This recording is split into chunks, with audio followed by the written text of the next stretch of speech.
দূৰৰ পৰা আপুনি মই চাগে বান্দৰ বুলি ভাবিম, কিন্তু বান্দৰ নহয়।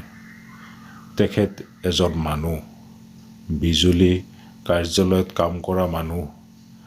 বিজুলী তাৰত গছৰ ঠাল ভাঙি দুটা তাৰত লাগি গৈছে, আৰু সেইখিনি গুচাবলৈ চাওক তেখেতে কিমান কষ্ট কৰি আছে, আৰু এনেকুৱা ভয়ংকৰ কামখিনি কৰা সকলোৰ পক্ষে সম্ভৱ নহয়।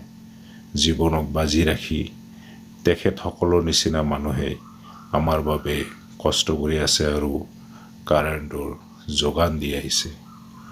তো এখেতসকলৰ প্ৰতি শ্ৰদ্ধা, সঁচাকৈ শ্ৰদ্ধা জাগে। এখেতসকলে আমাৰ কাৰণে কিমান কষ্ট কৰি আছে, সঁচাকৈ ধন্যবাদৰ যোগ্য। তেখেতসকলে নাথাকিলে হয়তো আমি অন্ধকাৰত থাকিব লগা হ'লহেঁতেন। তো ধন্যবাদ।